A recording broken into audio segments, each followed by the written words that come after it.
Hey, good morning, everyone. Welcome back to another edition of Truck Talk with Rob, Atmosphere Plumbing and Heating.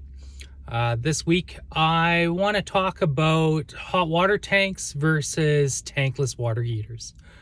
Pros and cons, what's the difference between the two, some questions that you guys might have that you don't know to ask, odds and ends like that. So the first thing, I just want to let everybody know that in a previous life, I used to be a manufacturer's rep. I used to work directly for Bradford White and Rheem. I've been around quite a few hot water tanks and tankless units. We've worked on quite a few Navien systems, Takagi, the Rinnais. So we've been around the block when it comes to these appliances.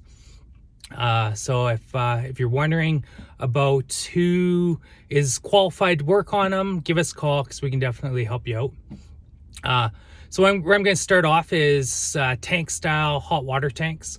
One of the biggest misunderstandings when it comes to these tanks is when you upgrade to a power vented model or a power direct vented model, people seem to think that it is now a high efficient device. That is incorrect. It is still a mid-efficient tank. It runs at an 80% efficiency, meaning 20% of the gas is still going straight through the chimney, although it's now going through a plastic pipe through the side of the house instead of up through a metal chimney up through the middle of the house. A tank style hot water tank is still widely used in the industry. You still have natural drafts, you have new power direct vents, power vents. Those tanks have a great place in certain homes, especially when you need hot water quickly and you're not concerned about too much storage. So you still get your 40s and 50s, which is standard tank. So you're always going to be limited to the amount of hot water that's stored in the tank for what you're going to be able to use. If you have a hot water tank stored at about 130 degrees Fahrenheit and you're showering and whatnot, you should get anywhere between a half hour to 40 minutes of hot water, depending on what you're actually using in the house. Hot water would be more used in appliances like a dishwasher and stuff, because it's going to use straight hot water compared to a shower. It's going to be tempered down with cold, so it's going to actually last longer. The nice thing about those style of tanks is they are still inexpensive compared to other tanks or other devices that are on the market. It's going to be easy to install. It's going to pair up to your existing plumbing system very easily, and no harm, no foul. Off you go. A tankless unit is quite a bit different. You need to really understand how a tankless unit operates within your home and make sure that it's going to be the right fit for you. What a tankless unit will do is it will slow the water down so it can bring the temperature rise up to whatever its set point is and what it's using. It will modulate the burner to achieve this. One of the big things in northern Alberta is our incoming water temperature varies between 30 degrees Fahrenheit and 40 degrees Fahrenheit, depending on time of year. So it needs to bring up that temperature quite a bit compared to an area down south or in where they test it, say in California, where their incoming water temperature is going to be between 50 and 60, maybe as high as 70 degrees Fahrenheit. So the tankless down south doesn't have to work as hard as it does up north.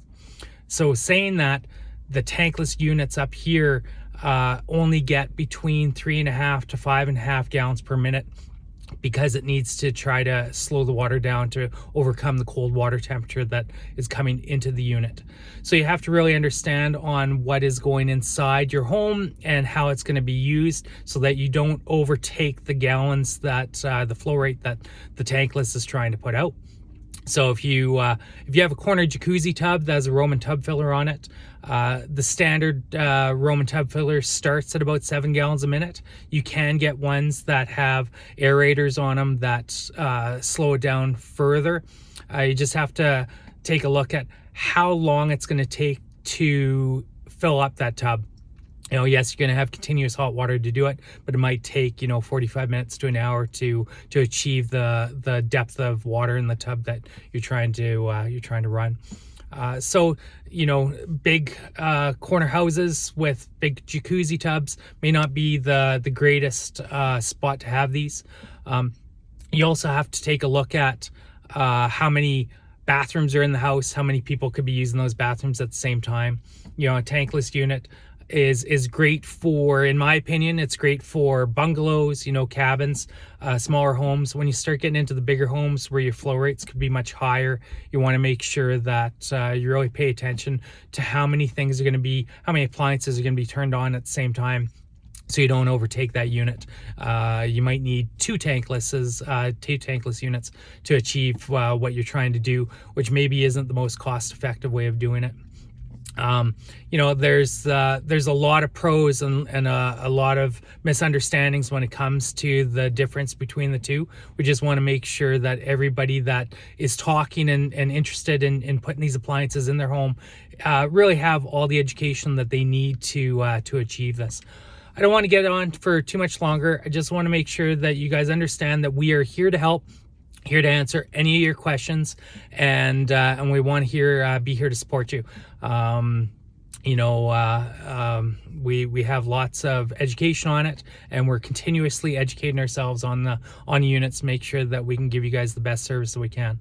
So feel free to reach out. Once again, my phone number 780-935-0686, and you can find us on all of our social media platforms through Instagram, Facebook, and you can find our email on that.